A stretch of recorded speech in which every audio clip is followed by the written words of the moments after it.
রাতের আধারে কক্ষে এনে এক মেয়েকে ধাক্কা দিয়ে ফেলে দিল রোকমান। আগে থেকে থাকা মেয়েটি কিছুটা চমকে উঠল। বাতি জ্বালিয়ে দেয় রোকমান।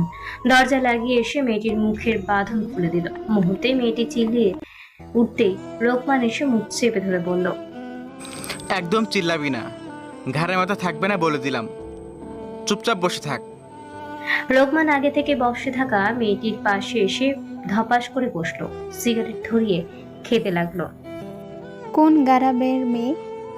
জানি না, বড় ভাই ধরে নিয়ে এসেছি। অপরাধ? রোকমান ধোঁয়া উড়িয়ে বলল। ভাইজানে গেলে থাপ্পড় দিয়েছি। মেয়েটি আর কিছু বলল না।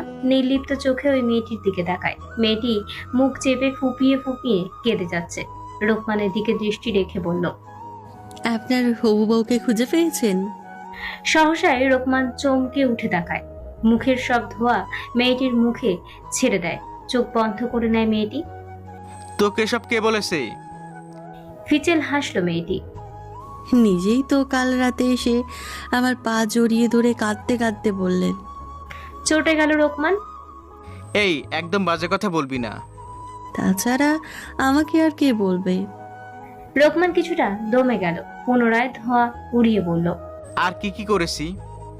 ঠোঁট বাঁকিয়ে হেসে বলল, আপনার হবু বউকে কেউ নাকি কেড়ে নিয়েছে।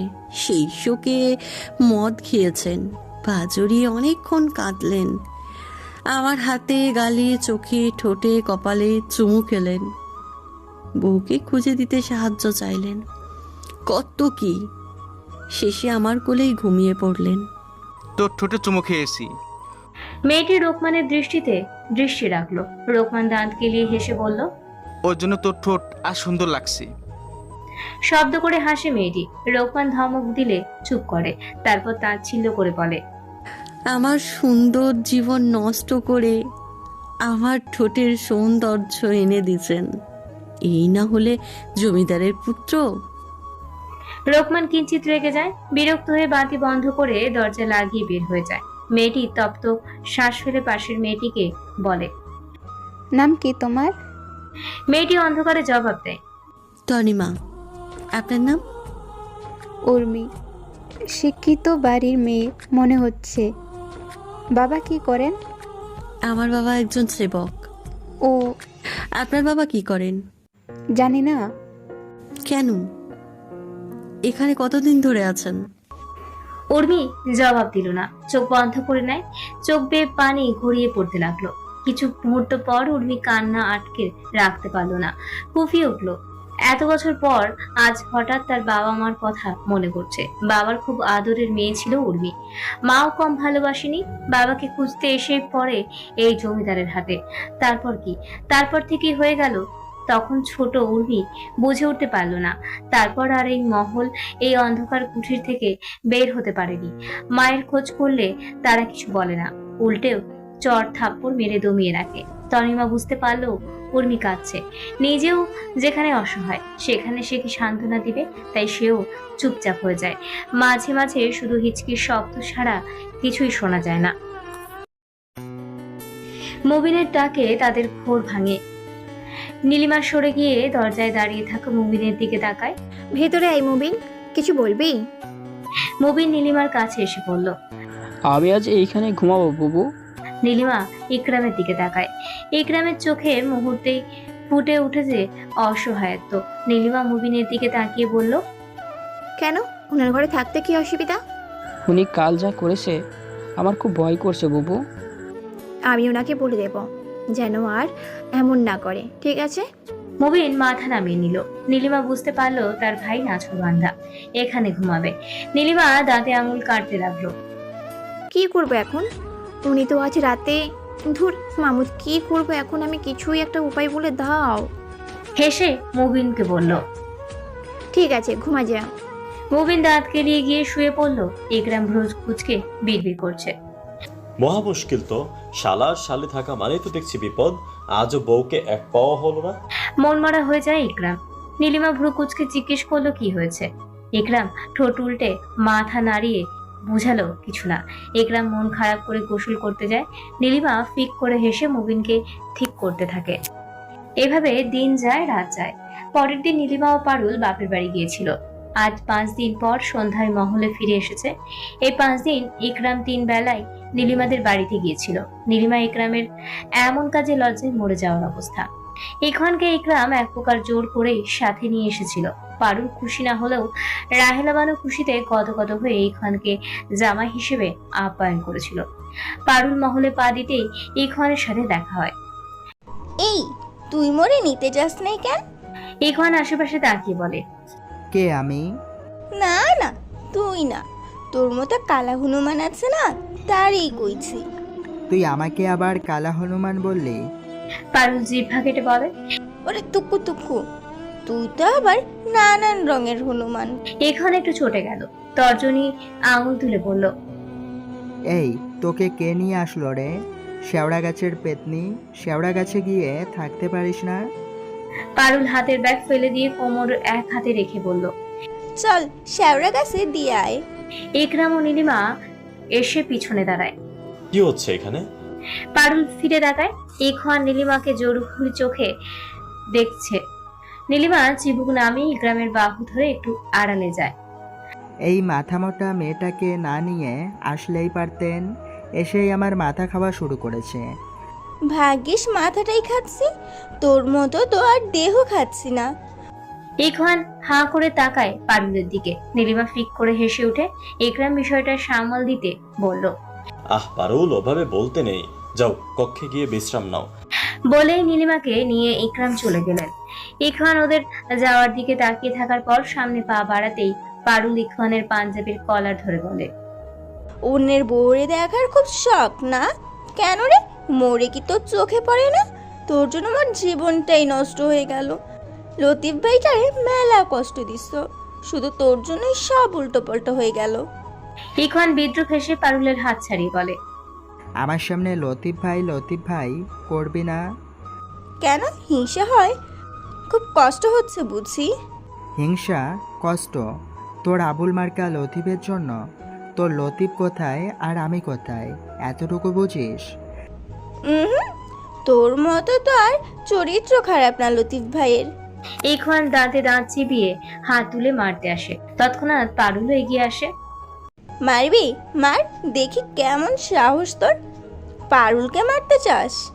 থমকে দাঁড়িয়ে যায় ইখওয়ান। দুজন দুজনের খুব কাছাকাছি, আর একটু এগোলেই ঠোঁটে ঠোঁট ছুঁয়ে যাবে বক্ষ। দুজন দুজনের চোখে তাকিয়ে আছে। শেষ মুহূর্তে পিছনে এসে মনিকা বলে উঠল, কি ব্যাপার ইখওয়ান, বউ আসতে না আসতেই দরজায় দাঁড়িয়ে রোম্যান্স শুরু করে দিয়েছো? ইখওয়ান নির্লিপ্ত চোখে তাকিয়েই রইল। পারুল নজর ফিরিয়ে বলল, রোমাঞ্চ কি ভাবি? মনিকা কিছু বলতে যাবে তখনই ইখওয়ান পারুলের গাল চেপে ধরে সামনে নিয়ে বলে, তুই রোমান্স বুঝিস না? পারুল বোকার মতো মাথা নাড়িয়ে না বোঝায়। ঠিক আছে, আজ রাতে তোকে বোঝাবো রোমান্স কি।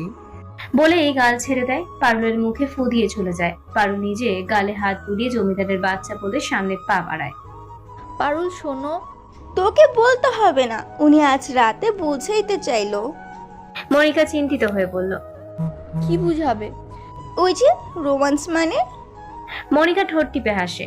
সামনে এসে বলে, ঠিক আছে, এখন কক্ষে যাও। পারুল তার নিজ কক্ষে গেল। মনিকা মুচকি হেসে মহলের উদ্দেশ্যে পা আবার রাখলো। উদ্দেশ্য ফুলের বাগান। রাত যতই বাড়ছে আর ইকরামের মনের অনুভূতি জেগে উঠেছে।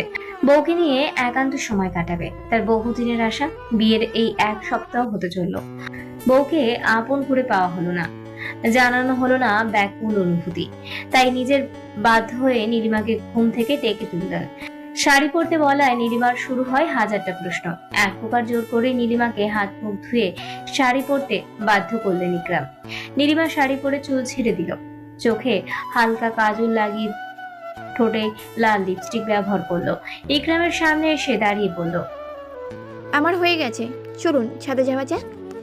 ইকরাম উঠে দাঁড়ায়, ওড়না হাতে নিয়ে বললেন, আসো, আগে চোখ বেঁধে দেব।